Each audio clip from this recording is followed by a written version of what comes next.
Bayangkan, saat aku berjuang antara hidup dan mati di ruang bersalin, suamiku dan mertuaku justru sibuk berpesta, menikahkan dia dengan wanita lain. Patah hati mereka pikir setelah aku melahirkan, aku akan menjadi wanita lemah yang bisa diinjak-injak. Tapi mereka tidak tahu, dari kelemahanku, lahirlah kekuatan untuk membuat mereka menangis darah. Teman-teman, jangan lupa tekan tombol like, share cerita ini agar makin banyak yang tahu, dan subscribe untuk mengikuti kisah-kisah dramatis lainnya. Tulis di kolom komentar kamu dari daerah mana, supaya aku tahu sejauh mana cerita ini sudah sampai. Semoga yang sudah menekan tombol subscribe, hidup kalian selalu diberkahi kebahagiaan, dijauhkan dari pengkhianatan, dan dibukakan pintu rezeki yang berlimpah. Amin. Aku masih ingat jelas hari pertama aku mengenakan gaun putih sederhana itu. Hari pernikahanku. Semua orang mengira aku adalah wanita paling bahagia di dunia. Aku berdiri di samping pria yang kucintai, pria yang selama ini kuanggap sebagai belahan jiwa. Senyumnya menenangkan, genggamannya hangat, dan janjinya terdengar begitu meyakinkan. Aku percaya, inilah awal dari hidup baruku yang penuh kebahagiaan. Namun siapa sangka, semua kebahagiaan itu ternyata hanya ilusi. Kebahagiaan yang tak bertahan lama, seperti embun pagi yang hilang begitu matahari meninggi. Aku baru menyadari bahwa cinta tidak selalu berakhir indah, apalagi jika ada tangan-tangan licik yang ikut campur di dalamnya.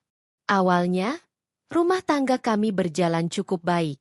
Suamiku, sebut saja namanya Arman, bekerja di perusahaan keluarga. Sebuah perusahaan besar yang dibangun turun-temurun. Sementara aku, yang hanya lulusan sekolah menengah, berusaha sebaik mungkin menjadi istri yang mendukung. Aku tak pernah menuntut berlebihan. Bagiku, asal suami setia, rumah tangga sederhana pun akan terasa bahagia. Tapi rupanya aku terlalu naif. Sejak awal, mertuaku tidak pernah benar-benar menerima aku. Baginya, aku hanyalah gadis kampung yang tidak pantas mendampingi putra kebanggaannya. Aku masih ingat ucapan yang pernah kudengar diam-diam dari bibir mertuaku. Perempuan itu hanya akan jadi beban. Tidak ada gelar, tidak ada harta. Apa yang bisa dia berikan pada keluarga kita? Saat itu hatiku perih, tapi aku memilih diam. Aku pikir, seiring berjalannya waktu, mereka akan melihat ketulusanku. Aku yakin, kesabaran akan meluluhkan hati yang sekeras batu sekalipun. Tapi ternyata, aku salah besar. Setiap kali aku berkunjung ke rumah mertua, suasana selalu dingin. Aku berusaha menyapa dengan ramah, membantu di dapur, bahkan rela melakukan pekerjaan rumah tangga meski statusku menantu. Namun tatapan sinis itu tidak pernah hilang. Masakanmu terlalu asin, katanya suatu kali, padahal aku tahu jelas masakanku tidak bermasalah. Aturan rumah tangga tidak bisa hanya dengan sabar, harus ada kecerdasan. Kau tidak punya itu. Aku hanya menunduk, menahan air mata agar tidak jatuh. Sementara Arman, suamiku, lebih sering diam. Ia jarang membelaku. Katanya, ia tidak ingin memperkeruh keadaan. Sabar saja, nanti juga mereka akan terbiasa, begitu ucapnya. Aku mencoba percaya, meski dalam hati aku mulai merasa sendirian. Setelah menikah setahun, aku hamil. Saat itu, aku berharap kehadiran seorang cucu akan meluluhkan hati mertua.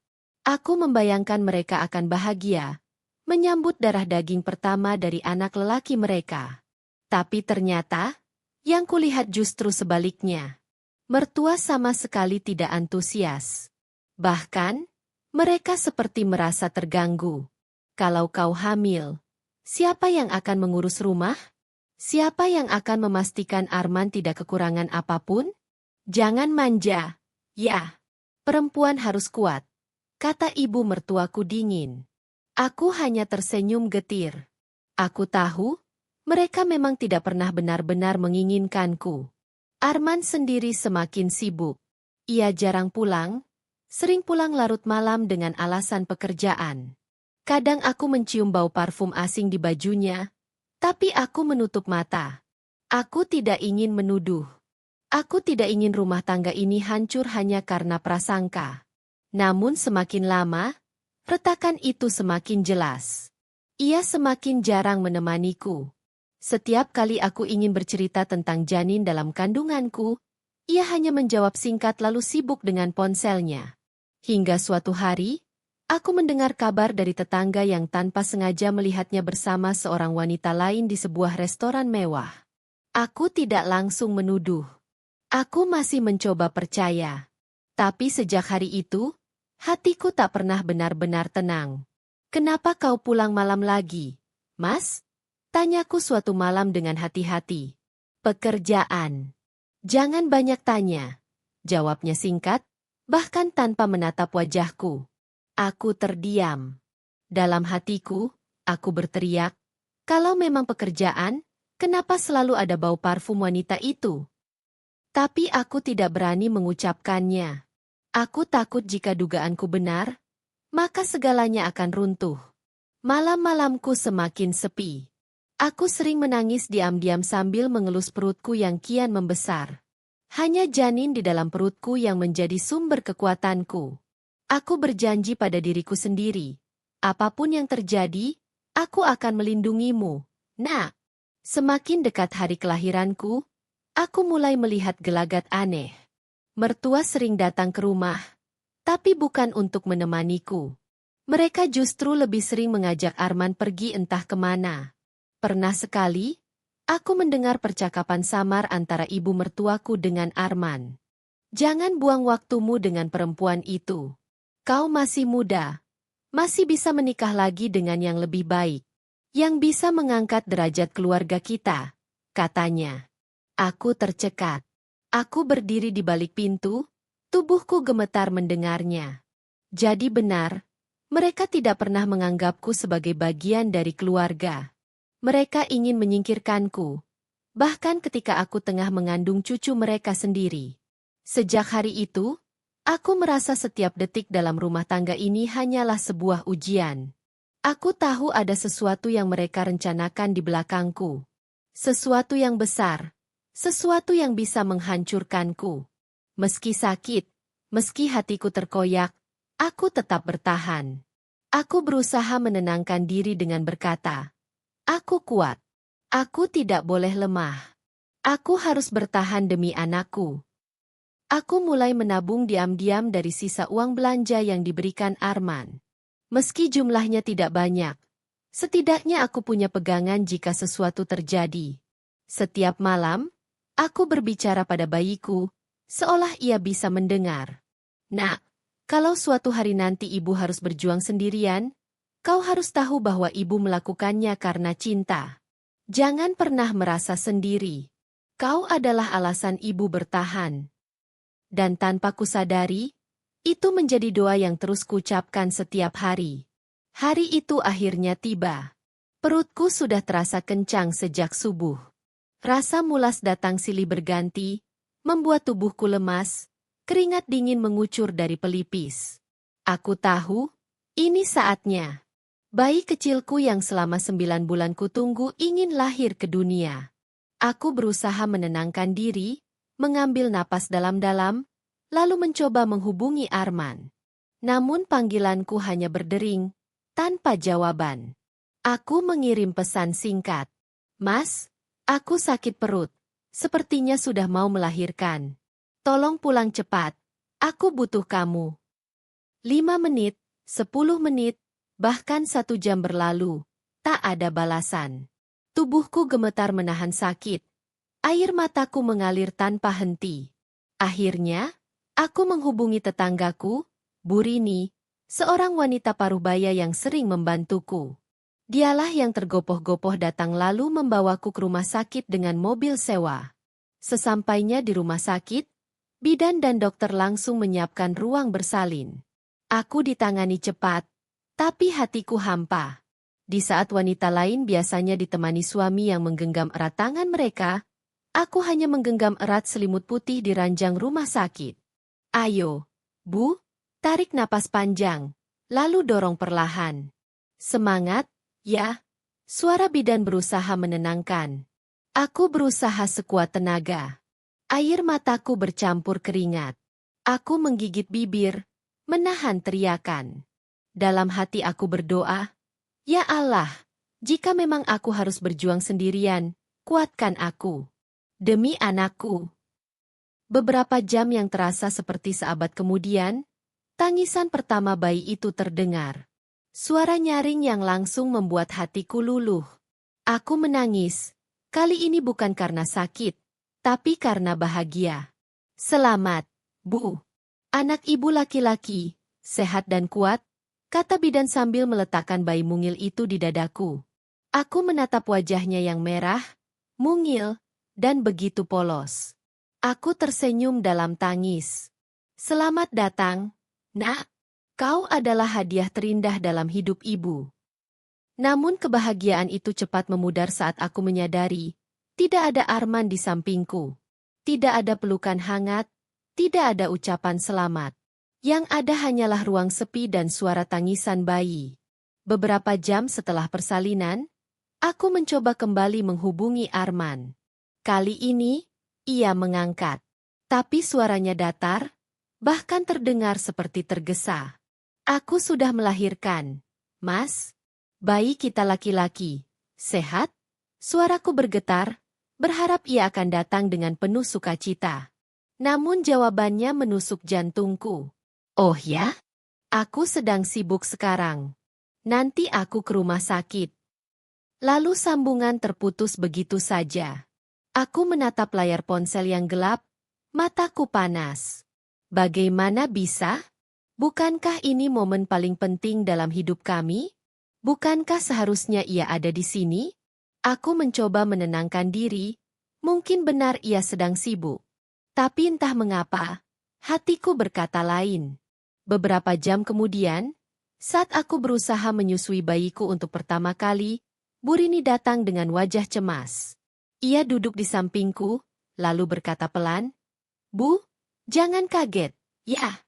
Tadi saya dengar dari tetangga, katanya Pak Arman terlihat di sebuah gedung, bersama ibunya.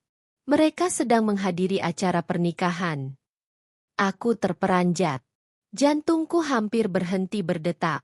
"Pernikahan? Dengan siapa?" Tanyaku terbata. Bu Rini menunduk, lalu menggenggam tanganku erat. Katanya, dengan seorang perempuan muda. Orang-orang bilang itu calon yang dipilih ibunya. Dunia seakan runtuh di hadapanku. Aku baru saja melahirkan, menghadirkan cucu pertama bagi keluarga mereka, tapi di saat yang sama, suamiku justru menikah dengan wanita lain. Aku ingin marah, berteriak, menghancurkan semua benda di ruangan itu. Tapi ketika aku menatap bayi mungil di pelukanku, aku tahu aku tidak boleh lemah. Aku harus tetap kuat, bukan untuk Arman, bukan untuk mertuaku, tapi untuk anakku. Malam itu, aku menatap wajah kecil anakku yang tertidur pulas. Aku mengelus pipinya sambil berbisik, "Nak, ternyata benar. Ibu memang harus berjuang sendiri. Tapi jangan khawatir, ibu janji akan melindungimu. Mereka boleh mengkhianati ibu, tapi mereka tidak akan pernah bisa mengalahkan kita." Air mataku jatuh ke pipi bayiku. Tapi anehnya, aku merasa ada api kecil yang menyala di dalam dadaku. Api yang berkata, "Bangkit, jangan biarkan mereka menang." Keesokan harinya, Arman akhirnya datang. Tapi ia tidak datang sendirian. Ia datang bersama ibu mertuaku. Aku berharap ada senyum hangat, ucapan selamat, atau sekadar perhatian. Tapi yang kuterima hanyalah tatapan sinis ibu mertuaku. "Kau terlihat lemah sekali," katanya dengan nada merendahkan. "Ingat, kau sudah jadi seorang ibu sekarang. Jangan manja." Aku menahan diri untuk tidak menangis. Arman hanya berdiri di sudut ruangan, sibuk dengan ponselnya, seolah kehadiran bayi itu tidak penting. Aku sadar, ada sesuatu yang lebih besar sedang mereka sembunyikan. Sesuatu yang mereka pikir tidak akan pernah ku ketahui. Tapi aku bukan lagi wanita naif yang hanya bisa diam. Melihat wajah anakku, aku tahu, aku harus mulai menyiapkan diri. Aku harus mencari tahu apa yang mereka rencanakan. Dan di sanalah, langkah pertama menuju perlawanan dimulai. Hari-hari setelah melahirkan terasa seperti neraka bagiku. Tubuhku masih lemah, luka jahitan belum kering. Namun batinku jauh lebih perih dari semua rasa sakit itu. Di sampingku, bayi mungilku menjadi satu-satunya alasan aku tetap bernapas. Arman jarang datang ke rumah sakit. Sekalinya datang, ia hanya sebentar, lalu pergi lagi dengan alasan pekerjaan. Aku pura-pura percaya, tapi dalam hati aku tahu, pekerjaan macam apa yang membuat seorang suami rela meninggalkan istri yang baru melahirkan? Aku tidak bisa melupakan kata-kata Bu Rini. Arman menikah dengan wanita lain saat aku melahirkan. Awalnya kupikir itu hanya gosip, tapi sikap Arman dan ibunya membuatku yakin ada kebenaran di balik cerita itu. Suatu sore, saat aku hendak tidur, aku mendengar samar-samar percakapan di luar ruang rawat. Suara itu begitu familiar. Aku menajamkan telinga.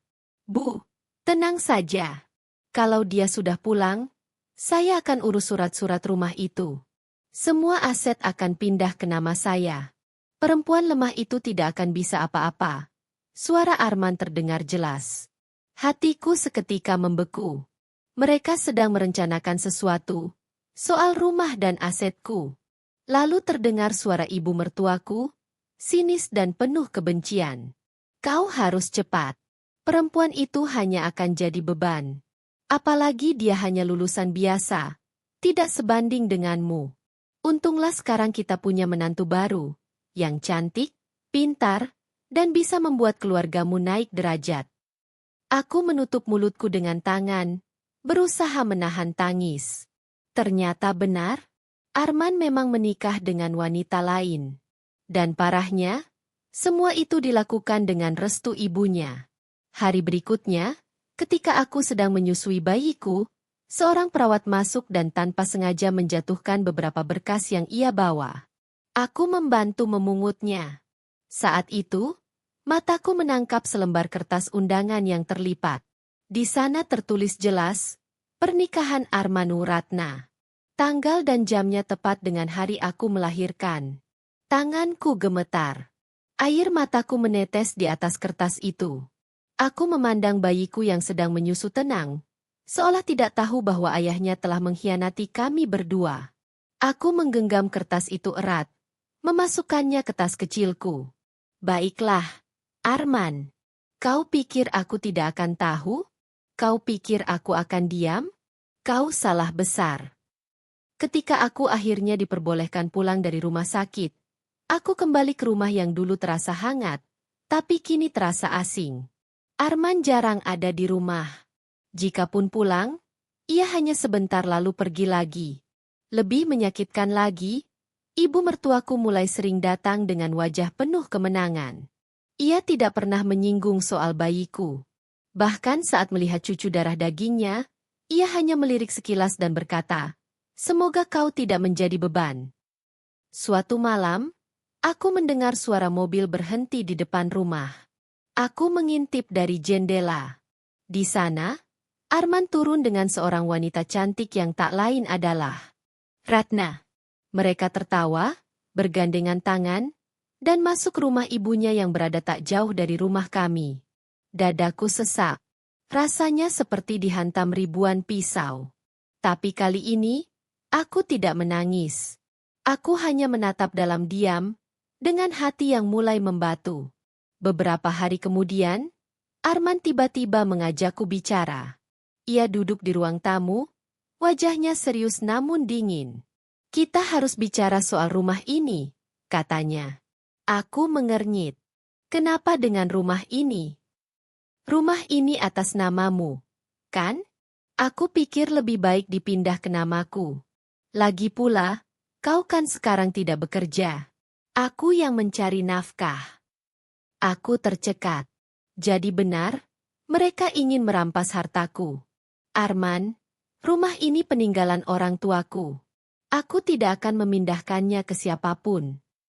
Wajahnya berubah tegang. Jangan keras kepala. Kau harus tahu diri. Aku berdiri, menatapnya dengan mata berair tapi penuh amarah.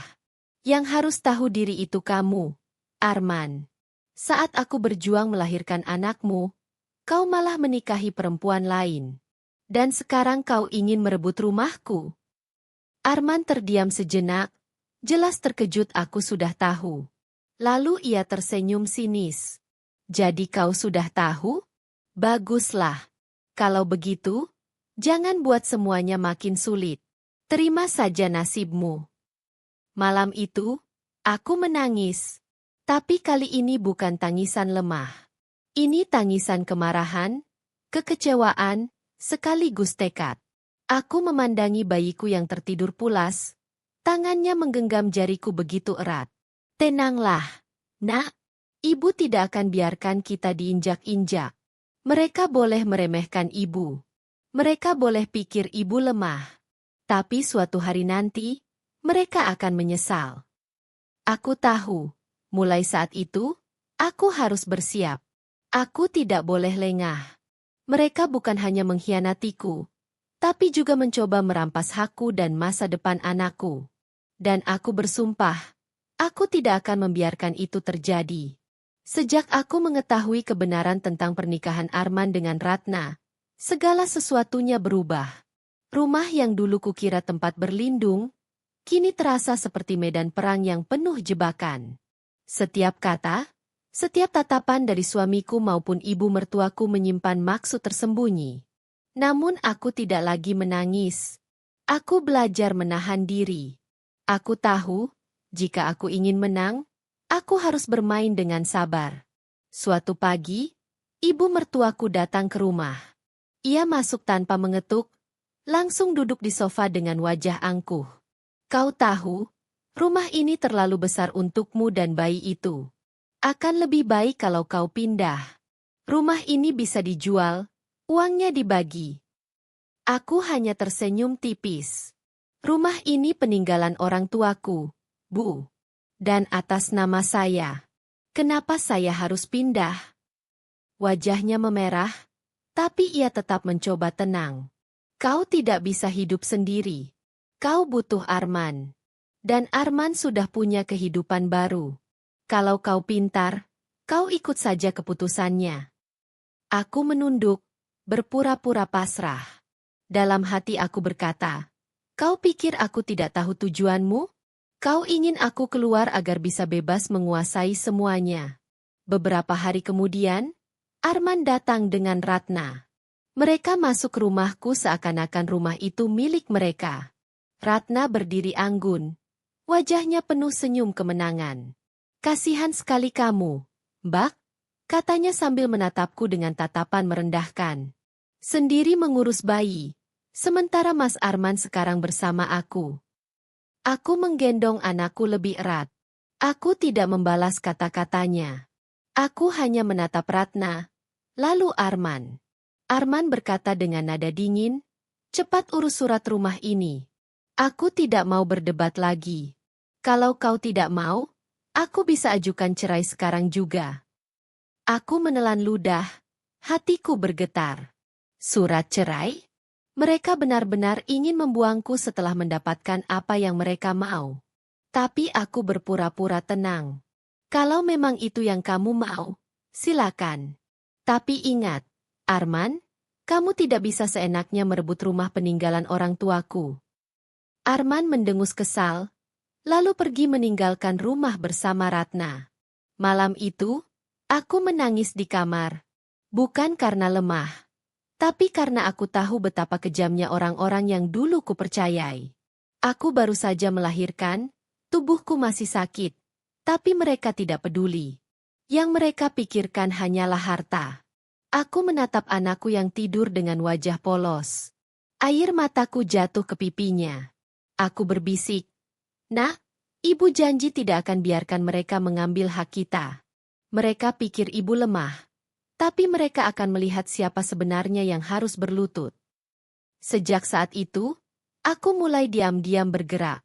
Aku menghubungi notaris yang dulu mengurus surat rumah orang tuaku. Aku memastikan kembali bahwa rumah ini memang sah atas namaku, dan tidak ada seorang pun yang bisa mengambilnya tanpa persetujuanku. Aku juga mulai menyimpan bukti-bukti, rekaman percakapan Arman dan ibunya yang sempat kudengar, undangan pernikahan Arman dengan Ratna, bahkan pesan singkat dari Arman yang memaksaku menyerahkan rumah. Aku tahu, semua ini akan berguna suatu saat nanti. Beberapa hari kemudian, ibu mertuaku kembali datang, kali ini bersama beberapa kerabatnya. Mereka duduk di ruang tamu, memandangku seolah aku adalah orang asing. Kami datang untuk membicarakan masa depan Arman, kata salah seorang kerabat. Kamu harus legawa. Arman sudah menikah dengan Ratna. Kamu hanya penghalang. Aku menggenggam tangan bayi kecilku, menahan emosi. Penghalang? Saya yang melahirkan anaknya. Saya yang mengurus rumah ini. Dan kalian bilang saya penghalang. Mertua hanya tersenyum sinis. Kau ini keras kepala. Kau pikir kau bisa melawan kami? Kau tidak punya apa-apa. Aku menatap mereka satu persatu, lalu berkata pelan, kalian salah besar. Saya memang sendiri, tapi saya tidak tak berdaya. Suatu hari nanti, kalian akan tahu siapa yang sebenarnya tidak punya apa-apa. Mereka terdiam sejenak, lalu tertawa mengejek. Tapi aku tidak peduli. Aku tahu, kata-kataku akan menjadi kenyataan. Malam itu, aku menuliskan semua kejadian di sebuah buku harian. Setiap ejekan, setiap hinaan, setiap upaya mereka menyingkirkanku. Aku menulis dengan air mata dan amarah, tapi juga dengan tekad. Aku tahu, waktuku akan datang. Aku hanya perlu menunggu saat yang tepat. Sambil menatap wajah anakku, aku berjanji dalam hati. Mereka akan menyesal. Mereka akan menangis darah. Dan saat itu tiba, kita akan berdiri tegak. Nah, bukan sebagai korban, tapi sebagai pemenang. Aku masih ingat betul hari itu, hari di mana semuanya meledak sekaligus runtuh. Seakan-akan Tuhan membuka satu persatu tabir kebohongan yang selama ini mereka sembunyikan. Aku, wanita yang mereka kira lemah setelah melahirkan, ternyata bukan sekadar ibu baru dengan tubuh letih. Aku adalah seorang istri, seorang ibu, dan seorang manusia yang tahu betul arti harga diri. Suamiku, Arman, berdiri di hadapan meja rapat perusahaan dengan wajah pucat pasi. Mertua yang dulu selalu menatapku rendah, kini duduk terbungkuk, keringatnya menetes. Di sisi lain, Ratna, si pelakor yang dulu berdandan bak ratu dalam pesta pernikahan kilat itu, kini menunduk dengan wajah penuh kecemasan. Hari itu bukan aku yang berbicara paling lantang. Biarlah bukti yang berbicara. Pengacaraku berdiri tegak, membuka map demi map, memperlihatkan transaksi mencurigakan, pemindahan aset, bahkan dokumen pernikahan yang dilakukan secara tergesa tanpa izin resmi dari pihak berwenang. Semua orang di ruangan itu, para pemegang saham, notaris, bahkan auditor, menatap mereka dengan kaget. Arman mencoba menyangkal, itu fitnah. Semua ini jebakan. Tapi pengacaraku menambahkan tenang. Pak Arman, tanda tangan Bapak ada di sini. Rekening yang dipakai atas nama Anda. Kami tidak bicara asumsi. Kami bicara fakta. Aku hanya duduk diam, memandangi wajah-wajah yang dulu menganggapku seolah tak ada artinya. Ada kepuasan aneh melihat bagaimana keangkuhan bisa runtuh hanya dengan satu kalimat, satu dokumen, satu bukti kecil yang selama ini mereka anggap remeh. Tak lama setelah itu, ibu mertuaku datang menemuiku di rumah dengan wajah lusuh. Rambutnya tak lagi tersisir rapi, matanya sembab, dan tangannya bergetar ketika menggenggam tanganku. Nak, maafkan ibu, katanya terbata. Kami salah menilai kamu. Kami kira setelah melahirkan, kamu akan lemah, kamu akan tunduk. Ternyata, kamu lebih kuat dari yang kami bayangkan. Aku terdiam cukup lama. Ada bagian diriku yang ingin berteriak. Kenapa baru sekarang? Kenapa saat semua harta dan reputasi kalian hancur baru kalian sadar? Tapi aku menahan diri. Aku hanya menatapnya lekat, lalu berkata pelan, "Maaf bukan sekadar kata, Bu. Maaf itu harus ditunjukkan dengan perbuatan. Kalau memang kalian menyesal, buktikan. Jangan hanya untuk menyelamatkan diri." Ibu mertuaku menangis sejadi-jadinya. Tangis itu bukan tangis kemenangan bagiku, tapi sebuah pengingat bahwa kesombongan selalu punya harga yang mahal. Tak kalah tragis, Ratna, wanita yang dulu dengan bangga mengenakan gaun pengantin di hari aku melahirkan, kini terpuruk. Foto-foto pesta pernikahannya yang mewah tersebar di media sosial, dijadikan bahan gunjingan. Orang-orang mencibir. Bagaimana mungkin seorang wanita rela merebut suami orang, bahkan di saat istri sahnya berjuang melahirkan? Ia kehilangan pekerjaan karena perusahaan tempatnya bekerja tak mau dicap mendukung skandal. Orang tuanya malu, lingkungan menjauhinya. Dari seorang wanita yang dulu merasa paling berkuasa, ia jatuh menjadi simbol aib. Aku mendengar kabar itu bukan dengan hati yang bersorak-sorai, melainkan dengan doa kecil di dalam hati. Semoga ia belajar. Semoga ini menjadi titik balik untuk tidak lagi menghancurkan rumah tangga orang lain. Arman sendiri kini hidup dalam bayang-bayang kesalahannya. Ia kehilangan jabatan di perusahaan karena dianggap tidak kredibel. Beberapa sahabat yang dulu selalu mendukungnya perlahan menjauh. Rumah tangga barunya dengan Ratna tidak berjalan mulus. Katanya, mereka sering bertengkar, saling menyalahkan. Apa yang dulu mereka bangun di atas kebohongan ternyata memang tak bisa bertahan lama. Aku tak lagi menaruh dendam padanya. Aku hanya merasa iba. Bagaimana mungkin seorang lelaki yang dulu kupercayai dengan sepenuh hati bisa menghancurkan dirinya sendiri dengan begitu cepat hanya karena nafsu sesaat? Di balik semua kepahitan itu, ada satu cahaya yang selalu menyinari jalanku, anakku. Setiap kali aku menatap wajah mungilnya, aku tahu semua perjuangan ini tidak sia-sia. Aku harus bangkit, bukan hanya untuk diriku, tapi untuk dia. Aku mulai menata hidup. Aku mengelola aset yang masih tersisa dengan hati-hati. Aku membuka usaha kecil-kecilan, menulis pengalaman, bahkan membantu wanita lain yang mengalami kisah serupa. Ternyata, banyak perempuan yang pernah ditindas oleh mertua, disakiti oleh suami, diremehkan oleh masyarakat. Dari luka itu, aku membangun komunitas kecil, tempat kami saling menguatkan. Dan yang paling membahagiakan, aku tidak lagi merasa sendirian. Aku punya anak, aku punya teman-teman baru, aku punya keberanian yang dulu tak pernah kusadari. Kini, setiap kali aku melihat ke belakang, aku tak lagi menyesali apa yang sudah terjadi. Ya, aku terluka. Ya, aku pernah dikhianati di saat-saat paling rapuh. Tapi luka itu yang membuatku tumbuh. Pengkhianatan itu yang membuatku kuat. Mereka menangis, mereka jatuh, mereka meminta ampun. Tapi aku memilih tersenyum. Bukan senyum karena puas melihat penderitaan mereka, melainkan senyum karena aku berhasil melewati badai itu tanpa hancur. Aku berhasil berdiri tegak, membawa anakku ke masa depan yang lebih baik. Senyum itu adalah tanda bahwa aku telah memaafkan diriku sendiri. Senyum itu adalah tanda bahwa aku tidak lagi terikat dengan masa lalu. Senyum itu adalah bukti bahwa sekalipun dunia runtuh, aku masih bisa membangun kembali dari puing-puing. Dan yang paling penting, senyum itu adalah doa. Semoga tidak ada lagi perempuan yang harus mengalami apa yang kualami. Semoga setiap istri yang berjuang demi keluarganya tidak dikhianati. Semoga setiap ibu yang melahirkan anaknya tidak ditinggalkan. Aku menatap langit malam, memeluk bayi kecilku, dan berbisik. Kita menang, Nak.